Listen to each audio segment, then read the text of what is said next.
Is it too easy to install mods into Half-Life 2 these days? Seemingly unprompted and for no particular reason, a lot of people have been expressing this sentiment in my comments section recently.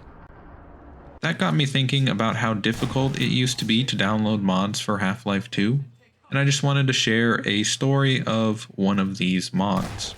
When I was younger, I was a lot more picky about what mods I would download for Half-Life 2. I wanted mods that continued the story of Half-Life, probably because I was disappointed that Half-Life 3 had not yet come out. The mod that I wanted to talk about was called Mission Improbable, and I remember finding this mod on ModDB and thinking that it looked very cool.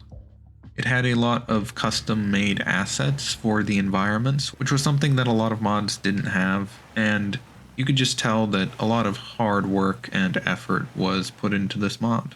I remember finding this mod on a Friday evening and thinking that I would have an entire weekend to download and enjoy this mod.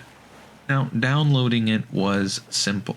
However, getting it to work in Half-Life 2 was extremely difficult, and I believe it took me almost the entire weekend.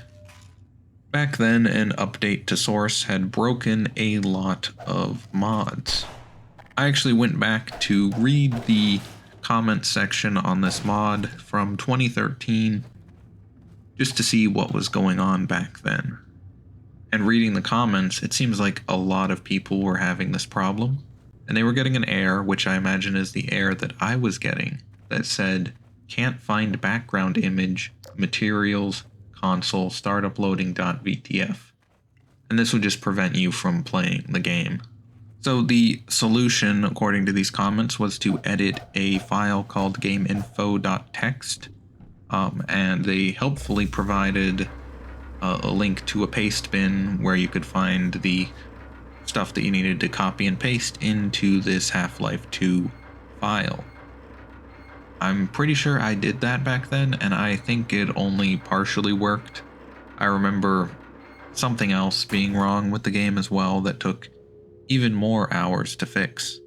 And I believe that I remember creating like a separate game instance in Steam that was specifically for Mission Improbable, and then loading up an empty version of Half-Life 2 Episode 2 and loading from the command console the first level of the game.